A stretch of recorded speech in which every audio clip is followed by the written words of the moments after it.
لڑکی کی شادی اپنے خاندان سے باہر ہوتی ہے اور وہ اس لیے ہوتی ہے کہ لڑکا ملازمت کرتا ہے۔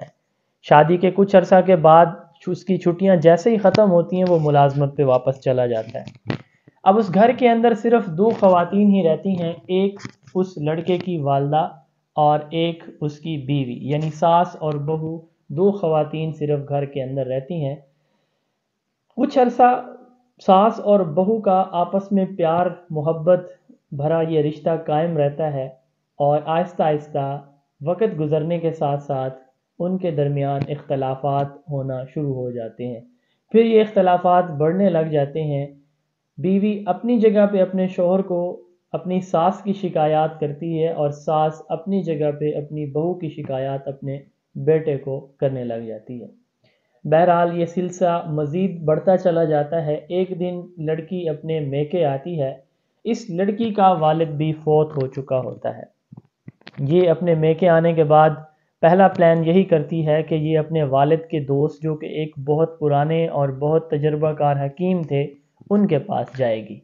پہلے ہی دن یہ حکیم صاحب کے پاس جاتی ہے اور کہتی ہے کہ چچا جان، میں اپنی ساس سے بہت تنگ ہوں، وہ مجھے بہت پریشان کرتی ہے، میرے ساتھ بہت برا رویہ اختیار کرتی ہے، مہربانی کریں مجھے کوئی ایسی دوائی دیں، ایسی زہر دیں کہ میں اس کو کھلاؤں اور وہ مر جائے۔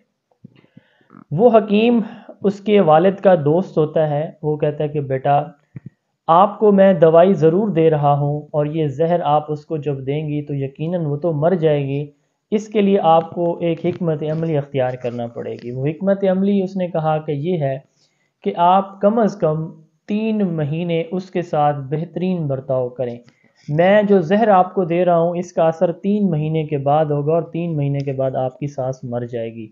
لیکن اس کے لیے آپ کو کرنا یہ ہوگا کہ روزانہ صبح اٹھتے ہی آپ نے اپنی ساس کے جوتے اس کے اٹھنے سے پہلے سیدھے کر کے رکھنے ہیں، اس کے کپڑے دھونے ہیں، پریس کرنے ہیں، کھانا بنا کے دینا ہے، چائے بنا کے دینی ہے۔ غرض آپ نے اپنی ساس کا ہر کام کرنا ہے تاکہ وہ آپ کے شوہر کو یہ شکایت نہ کر سکے کہ آپ کی بیوی مجھے تنگ کرتی ہے، اور کل کو اس کو شک نہ ہو کہ میری بیوی نے ہی میری ماں کو مارا ہے۔ لڑکی حکیم کی اس بات سے ایگری ہو جاتی ہے، وہ زہر کی پڑیا لے کے اپنے میکے آ جاتی ہے، اور اگلے دن وہ واپسی اختیار کرتی ہے۔ اس سے اگلے دن جیسے ہی وہ اپنے سسرال آتی ہے، اپنی ساس کے ساتھ اس کا رویہ بالکل تبدیل ہو چکا ہوتا ہے۔ وہ صبح اٹھتے ہی ساس کے جوتے سیدھے کرتی ہے، اس کو ناشتہ بنا کے دیتی ہے، اس کے کپڑے دھوتی ہے، پریس کرتی ہے، اس کے ساتھ ہر وقت خوش اخلاقی کے ساتھ خوشی خوشی ہنسی خوشی باتیں کرتی ہے، اور پھر آہستہ آہستہ ساس کا رویہ بھی تبدیل ہونا شروع ہو جاتا ہے۔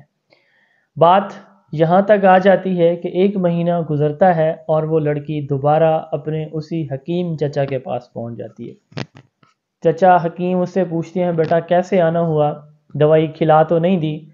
تو اس نے کہا کہ جی میں نے آدھی دوائی کھلا دی ہے، آہستہ آہستہ آپ نے جیسے کہا تھا کہ تھوڑی تھوڑی کر کے کھلانی ہے، لیکن اب میں آپ سے یہ منت کرنے آئی ہوں کہ میری ساس کو بچا لیں۔ میری ساس کا اور میرا رشتہ ماں بیٹی کا بن چکا ہے، اب تو وہ مجھ سے اتنا پیار کرنے لگ گئی ہے کہ میں تو اب دوسرا دن ہے میں رو رہی ہوتی ہوں کہ کسی طرح میری ساس بچ جائے، اس کو کچھ نہ ہو۔